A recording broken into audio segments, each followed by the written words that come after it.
relation to facilities maintenance. There's many different types of switches.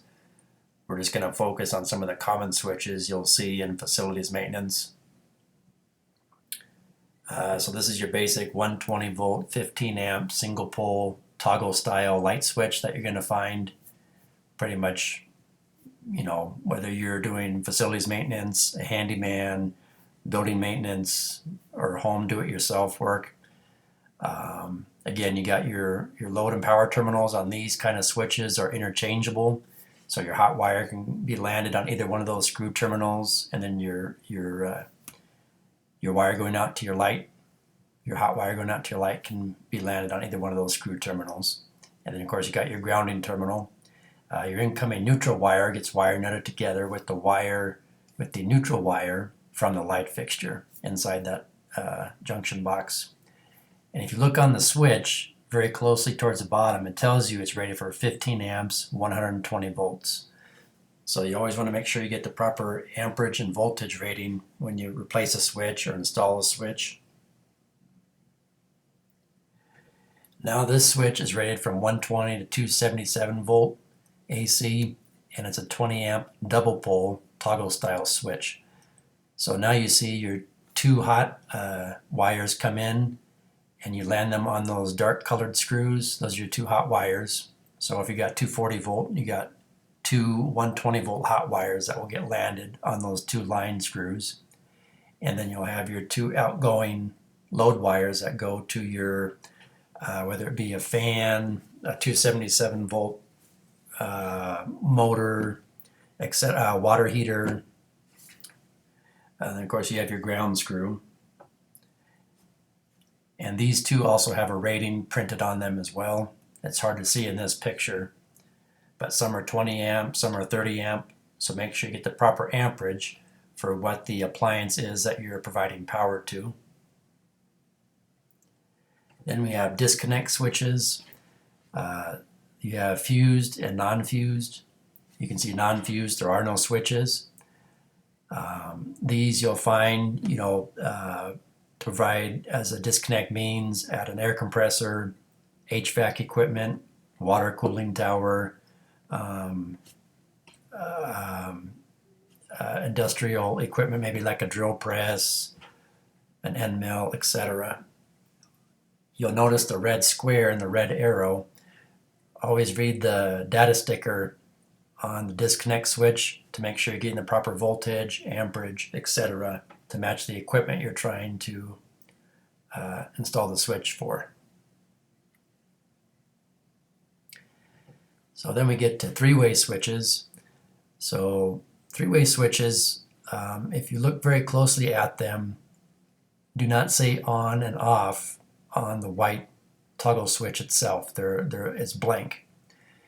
And the reason for that is depending on which position the switches are in, they're going to be turning the light on or off.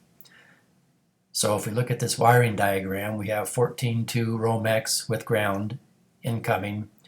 You can see all our grounds are connected together.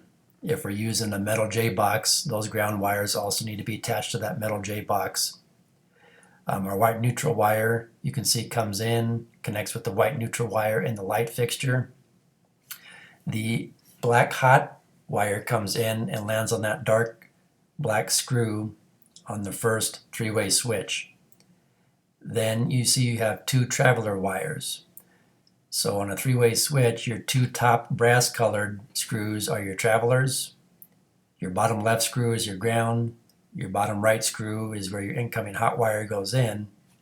Now on the other three-way switch, you'll notice that that black hot wire screw is what actually sends power to the light fixture, to the hot wire on the light fixture.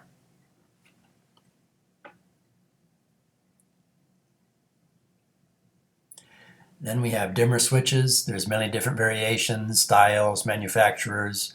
They too will be stamped with their if they're 120 volt, what their amperage voltage rating is, if they're CFL or LED compatible or not. Not all LEDs can be dimmed, and not all dimmers are compatible with LEDs.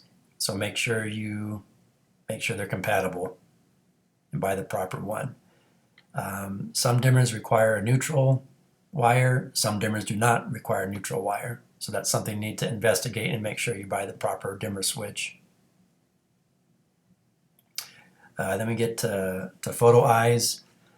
These are really good to control the functionality, the off and on functionality of your exterior building lights. So this will turn on your exterior building lights when it gets dark. It'll turn them off when the sun comes up the next day.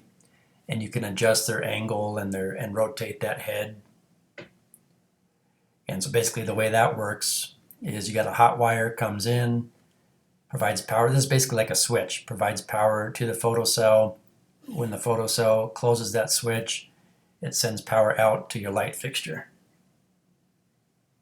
And there's different types and variations of these photo eyes. This is a 40 amp single pole switch. It's a timer switch, which again, you could use one of these to set the schedule for your exterior building lights to come on in the evening and shut off in the morning. They're adjustable. You can see the black portion is for nighttime setting. The lighter colored silver portion is for your daytime hours. These can also turn on, let's say, an air compressor or a cooling fan or an exhaust fan. But again, you want to match up the ampacity, the voltage rating, etc.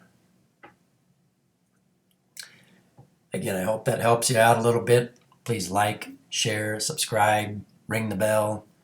Leave me a comment for future video topics you would like me to cover.